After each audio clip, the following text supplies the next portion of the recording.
Wagwan, are you multifamily enthusiasts? I'm Shelon Hutchinson, also known as Hutch, the Marine Investor. And we're still on season three, my people. We are still focused on doing some unique interview with our veterans and understanding some of the things that flowed for them, especially from the, I'd say, transition from the military into civilian world, and also how that ties into real estate investing. So today I have with us Shawn Griffith. He's a co-founder of TWT Multifamily. It's a real estate investment leader known for his diverse career journey from Texas Instruments and Southwest Airlines.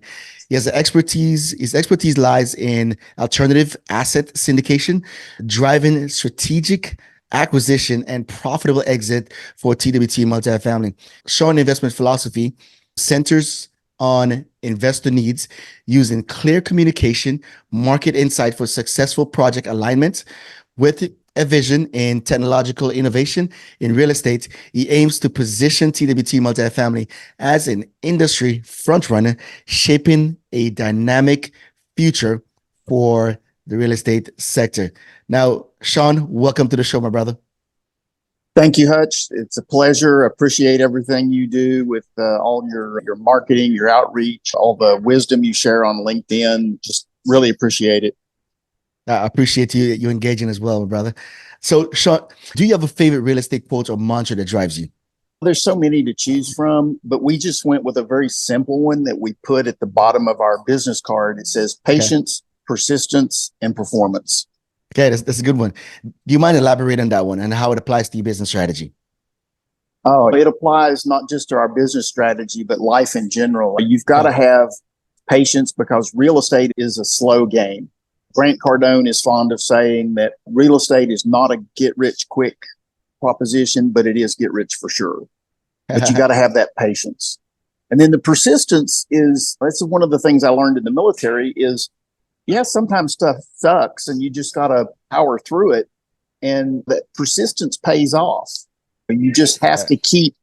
I joke every time I hear somebody say, "Oh, they're just an overnight success." I'm going, "Yeah, I'm an overnight success about 12 years in the making." That makes sense, man. Yeah, so I read briefly about your bio, Shawn, and it talks mostly about your real estate goals, aspiration, and also some of the things you've accomplished so far. So, can you tell our listeners a little bit more about yourself and your current focus? Sure. I've been in the real estate investing space for over a decade. Right now we're focused on anything that cash flow, where Okay. everybody's chasing cash flow, which is one of the reasons that I branched out into some of the other alternate assets. Mostly we're going to talk about real estate because that's the long game. The real estate right now, the cash flow is not the best in the world, but it's one of the best things for asset preservation and inflation protection. Because if you've got money sitting in the bank, it's like you've invested in a company where the CEO has come out and publicly stated, my goal is to drive the value of the company down at least 2% every year. And that's your best case. So if you're leaving money in the bank, you're just losing money. But yeah, and we're focused on multifamily acquisitions in the Dallas-Fort Worth area, predominantly the mid-cities, which is where you'd think it would be, right between Dallas and Fort Worth. As Hurst, Euless, Bedford, Arlington, Grand Prairie, Irving. We have some pretty specific criteria. Anybody that wants to talk about any of that, I could go on at length about it, but we've only got 30 minutes here. So, people can always reach out to me. I got you, man. So, can you tell us a little bit more about your time in the Navy? Yeah, I'll give you the short version of a long story. When I was in high school, I enlisted in the delayed entry program, and I had a guaranteed seat at ETA school and nuclear power school. At the same time, I applied for an ROTC scholarship. Mm-hmm. And I know you'll be utterly shocked to know that the government screwed up the paperwork on my scholarship. And by the time they got it all straightened out, I was already through ETA school, getting ready to head back down to Orlando for nuclear power school. So they shifted me to a reserve status. And so I went and took my ROTC scholarship, where I had a little more incentive than the rest of the guys to pass my classes, because if I flunked out, I went back to the fleet as a non-rated seaman. Oh, wow. Which means I'd be chipping paint and swabbing decks. Graduated, commissioned, went out to San Diego for training, ended up on an old tin can out in Pearl, did a couple of Westpacks. We did a tour in the Persian Gulf, right after the start got hit. So it was a little tense. I found out that you can actually have sandstorms out at sea. Oh, wow. Yeah, it just comes blowing off the desert, and man, it sticks to everything. You go through one of those, as soon as you get into port, you got to send somebody aloft with a freshwater hose and hose down all the antennas because it degrades the performance of everything. Yeah. Got out Yeah, of the Navy and went back to East Tennessee where I grew up, and there were no jobs to be had. I'd interviewed with a bunch of companies. Texas Instruments was one of them. So I ended up working at Texas Instruments. okay. Nice. And how did you get into real estate? What was the driving factor for that? If we fast forward a little bit, TI sold their defense group to Raytheon. Raytheon packed up and moved out of town, and I ended up working at Southwest Airlines. Okay. And while I was at Southwest Airlines, one of my friends had invited me to a real estate event. And the first day they talked about single family. I'm like, that sounds interesting. I could see myself doing that. It makes sense. And then the next day they talked about multifamily, and I'm a math and science guy. So I saw the numbers and I'm going, ooh, this makes even more sense. Because if I can have 20, 30, 50, 100 doors under one roof, it makes the management a lot easier and more cost effective. And it smooths out all the bumps. So you don't have to have your one house rented 100% of the time, which we all know is next to impossible unless you get a lifetime renter in it. Mm-hmm. And my friend ended up becoming a lead sponsor on a deal, and we invested in it. It was a little 64 unit over in Carrollton, Texas. And man, the guy just crushed it. He ruined me. Got me spoiled on real estate. We got 3.5 times our money back, and it cash flowed 12 to 14% like a machine. And I'm still looking for another deal that good. That's a good thing, man. A lot of us, we try that and we get bugged, right? Especially when you choose the operators, the right operator. Now, that is something we're going to get into today. So the question for this episode is, what is your risk tolerance as an investor? We're going to break it down. Some of the talking points will be understanding risk in general, understanding risk versus reward, and learning more how to mitigate risk. And then finally, finding a good investment, investing with a good team. All right. So without further ado, as we dive into this episode, Shawn, so risk in investing encompasses various factors, right? Like market volatility, economic condition, company specific risk. So as an investor, how do you assess your risk tolerance, and what factors do you consider when determining your comfort level with potential losses and fluctuation in portfolio value? That's a great question, Hutch. And it's one I don't think most of us talk enough about or really look at. You know, as an investor, we're always focused on the return. What can I get for my money? But we don't focus on what's the risk? What's the downside? Everybody always looks at what I jokingly refer to as the rainbows and unicorns piece. It's, oh, everything's all happy. It's all going to work out. Yeah, but what if it doesn't? And it's your money. I strongly encourage my investors to look at the flip side of what can go wrong. And that's the risk part. And again, most people don't talk about it because they go, oh, I don't want to scare off investors. I'm going, if anything about the risk scares off investors, they shouldn't be investing. And so you've done them a favor. Risk is okay. You just have to understand it and learn what are the ways that sponsors can mitigate the risk. And for me, if I'm looking at a deal to invest in as a passive investor, which I'm not going to get off on that subject, but that's one of I hate the term passive investor because you as an investor should never be passive. The income can be passive. You've got homework to do. So get off your butt and do your homework. Part of that homework is looking at the building itself. Is it a good structure? Is it in a good area economically, socially? Are there people in the area that can afford to live there? Are there mitigating circumstances? Is the SWAT team showing up at the property every week? Things like that. You've got to look at the police reports. There's plenty of sites out there. People can go do their research. Neighborhood Scout's a great one.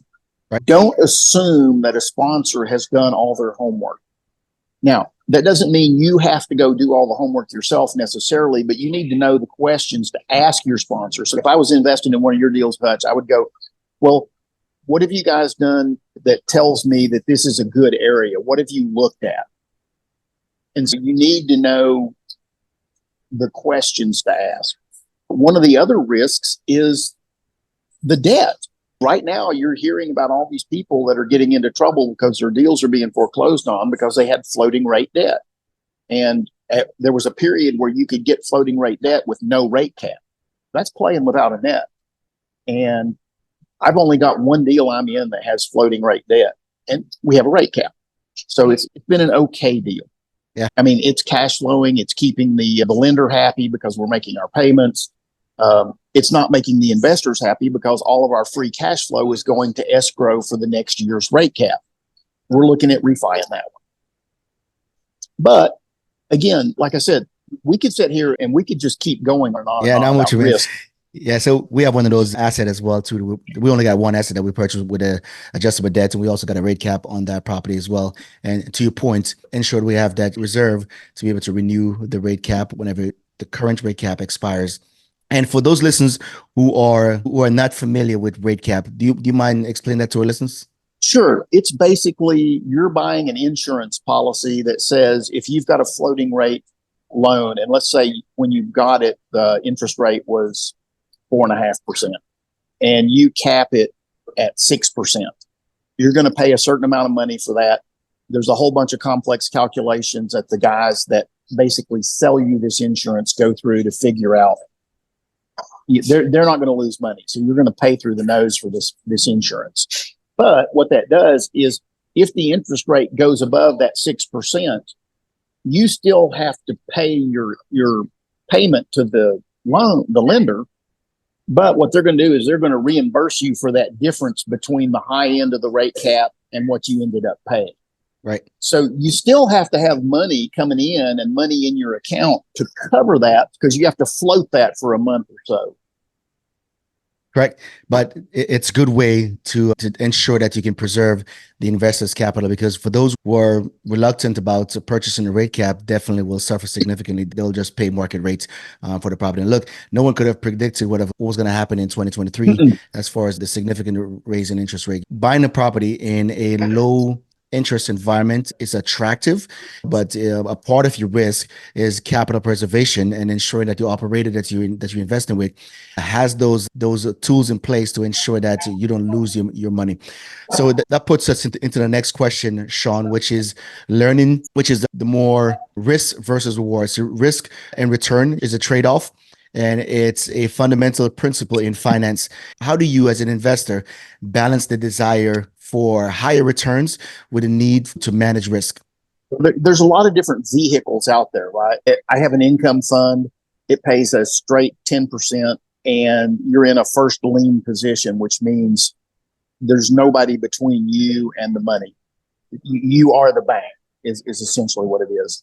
Okay. And we're doing very specific niche lending. We vet the builders and developers that are borrowing money from the fund. And that's a lot lower risk than a multifamily property.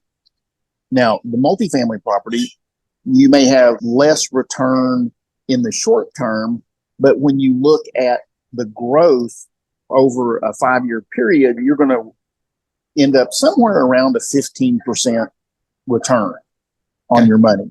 The income fund, it's a flat 10%. There's no upside on it. If you put in 100K, you're going to make 10K a year. But if you put 100K into a multifamily property, generally most people's plan is to double that money in a 5-year period. Right. Obviously, you as the investor have to look into those details and make sure you understand them and that it makes sense. If I told you, hey, I'm going to 10x your money in 5 years, there better be some alarm bells going off, because my first question would be, is it legal? The next question would be, is it even possible? And there's not a business plan I know of that can do that on a multifamily property. You have to know, one, what's possible. And then I've also got an oil and gas fund that we look at 3 to 4xing investors' money in a 3 to 5 year period. Now, Which one's more risky? Everybody's going to say oil and gas, which is the correct answer, by the way. But there's even different levels of risk in oil and gas investments. Right. If you're just investing in exploration, that is the absolute most risky, especially if it's in an unexplored area. You're probably going to lose a bunch of money in there. So you just better be prepared to write it off. Understanding those risk levels, more reward also equals more risk. And you, as the investor, got to figure out, can I afford to lose this money and still be okay? Right. If I can put $100K in something and lose it, and that's not going to significantly impact my retirement. Now, yeah, is it going to impact it? Sure. No, and nobody's going to be happy about losing money. Doesn't matter if it's $10 or 10 million. Whatever that is, you got to look at it and go, will I be okay? You've got to. That's one of the questions you really need to ask is, can I lose this money and be okay? Can I recover from it? And if the answer is yes, then that kind of moves me a step closer to going, yeah, I could invest in this. Yeah, and one of the things that I like about what we do as syndicator is the transparency in the risk, right? Where all the PPM will dive deep into capturing as close to 100% as possible of all the risk that's associated with a specific investment. But I like the variation that you gave with a multifamily versus the oil and gas and a debt fund, because even what we do as a multifamily operator and syndicator, even inside of that, there's significant risk when you're talking about going from an A to a D class property. And we initially started out investing in C-class property. And I tell you, man, you'll understand this term as a Navy man. It's like trying to turn around an aircraft carrier.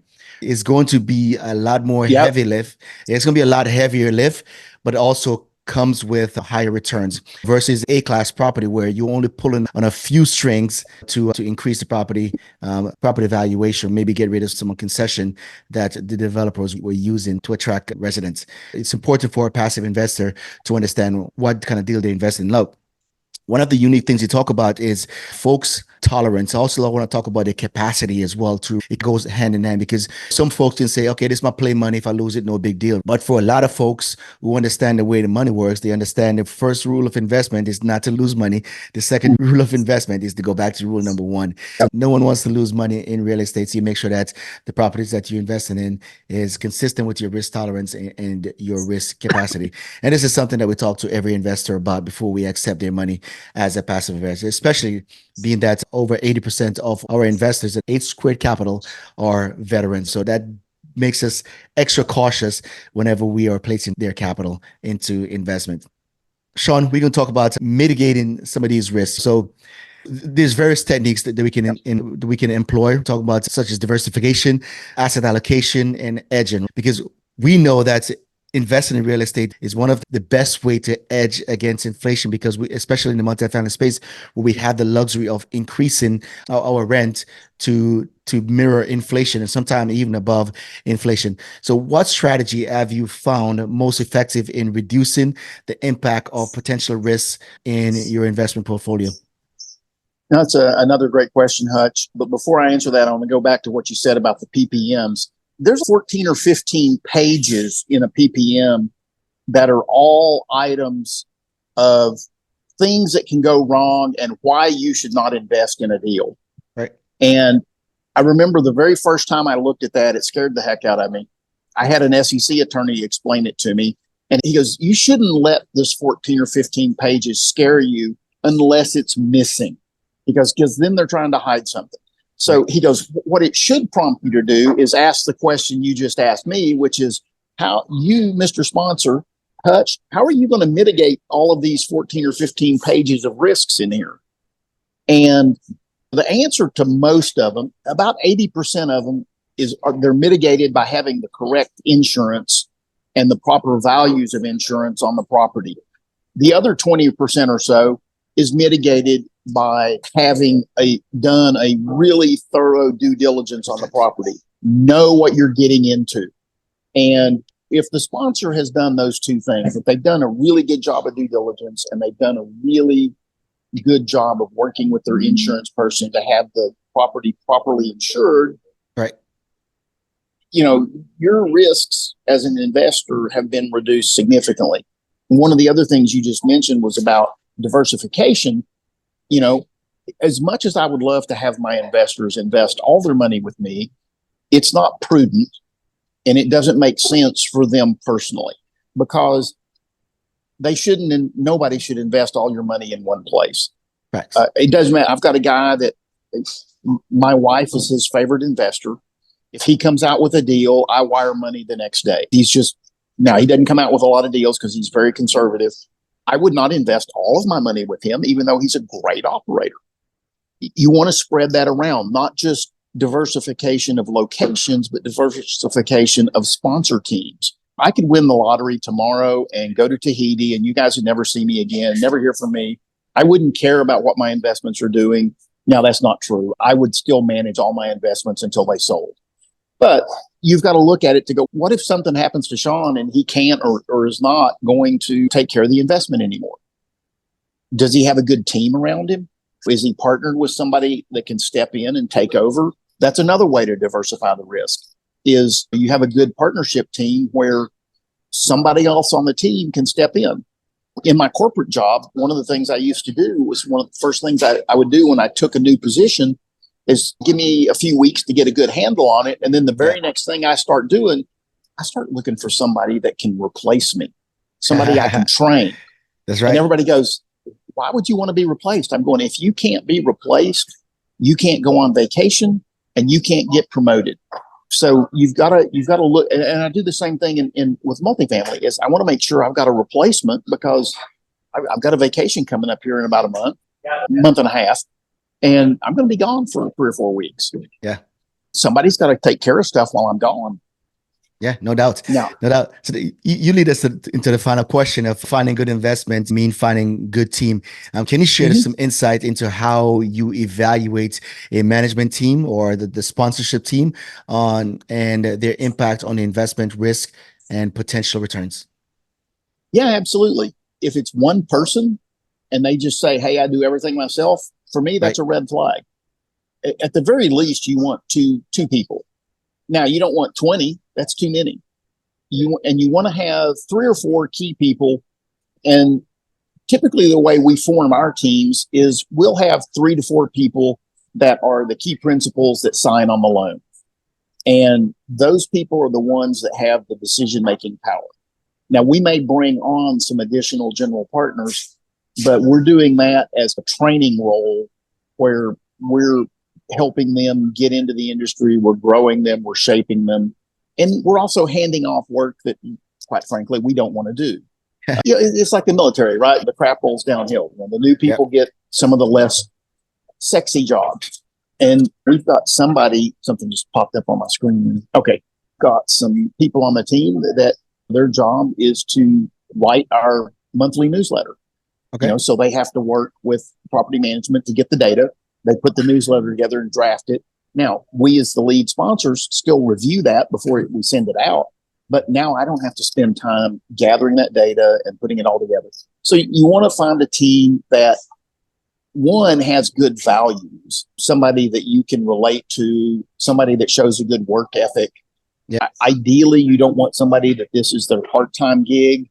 Now, that doesn't mean you can't have partners on the team that it's part-time gig, but you want at least one key decision maker to be full-time. Makes sense. Because I will not kid you people, being a general partner is a full-time job. And the more properties you get, the more it becomes. It gets pretty busy. Now, I'm with you, man. Yeah, it's definitely important. Typically, what we do when we're placing capital with the operator is that we are flying to the location of the property, in most cases, to walk the property, do the due diligence, put some seed money for the risk capital as well, too. So we also have skin in the game. And that's something that investors need to ensure that the sponsorship team has skin in the game. That's another great point is what you want to do is you want to look at a lot of sponsors out there still charge an acquisition fee. You want to make sure that they still have skin in the game after they've gotten their acquisition fee. Because, and to the point, people go, oh, if you're charging an acquisition fee, I'm not going to invest with you. I'm going, that acquisition fee covers the upfront at-risk money that you were talking about. Because there's money that gets sunk into a deal, that money's gone even if that deal doesn't close. And the acquisition fee is a way to compensate the people that take on that additional risk. You, as the limited partner, don't take on that risk. If for some reason the deal doesn't close, you get your money back. Sponsors that put up that upfront money for the legal documents, the due diligence inspections, earnest money, other legal fees and things, title, all that stuff, that money's gone. Yeah, I also got to keep the lights on too. One of the sponsors, one of our preferred sponsors that we placed capital with last year was doing a deal in Dallas that between the PSA being accepted, having accepted purchase sales agreements, and the lock-in of the rates have risen significantly, so the deal no longer makes sense. And Yep. there was about $700,000 that was hard down on the property because it was not really projecting for rates to do what they did, and they ended up walking away from the deal. You know what I mean? And that's over $700,000 of their business money. Oh, You know, yeah. so these acquisition fees help to keep the lights on and also ensure that we can continuously provide investment opportunities to our investors. Good points you make there, Shawn. So I want to go into the focus round as we wrap up this podcast episode. And what do you do for fun, Shawn? So my wife and I love to travel. Our favorite place to go is someplace we haven't been yet. You can see my hat is Antarctica. Okay. That was our vacation last year. This year, we're going to the other side of the planet. We're going to the Arctic. Okay. We're going to flying into Norway and then heading out to the ice pack to look for polar bears and narwhals. That sounds like fun, man. I'm a tropical dude, so I probably would not go to that place. What is one opportunity that was a game changer for you? Probably that first multifamily investment that we got in Carrollton, Texas. That really opened our eyes to what was possible. Gotcha. What is your favorite communication tip? Be authentic. It's good. What does that mean, though? Be yourself. Don't make up stuff. Always been an open book. You get what you get. I'm not gonna sugarcoat stuff. I'm not gonna be politically correct. I'm gonna say what's on my mind. That's awesome. All right. What is one thing you wish you understood earlier? Oh, the power of real estate investing. I see these kids out there, and I do mean kids like in their 20s. I've got a guy I'm invested with down in San Antonio. He's 28 years old, and the kid travels the world because he's been investing in real estate since he was like 17. Oh, wow. That's good. And to what do you attribute your success, Shawn? I think a lot of it, other than my wife, the patience and persistence. Pursue until successful, right? Or until the mission is Exactly. completed. Yep. Excuse me. Yeah, that is good. So, Shawn, I want to thank you for taking the time in this morning to record this podcast with me. Do you have any final thoughts for investors, especially our military veterans? If you can start getting into some passive investments before you get to the point where you're ready to retire, real estate's a long game. And just like planning a military campaign, you can start planning out your retirement long before you get there. It doesn't matter if you're fresh out of boot and you don't know which way's up. Yeah, it's hard to save money. But if you start now, get to a point where you can start investing in some real estate. Figure out a way to make it happen. And reach out to Hutch, reach out to other people that have done what you're wanting to do. And success is there. Just remember, it takes time. You've got to be patient and you've got to be persistent. No doubt, man. Now, so Shawn, if our listeners want to get in touch with you, what's the best way to do that? They can hit my website. It's TWT Multifamily.com. That's Tango Whiskey Tango Multifamily.com. All right. Shawn, greatly appreciate you taking time to join us on the show, man. For your listeners, this is a great episode. If you want to learn about how to mitigate risk and also understand the risk in general with different asset class within real estate. So until next time, Shelon Hutchinson, aka Hutch the Marine Investor, out.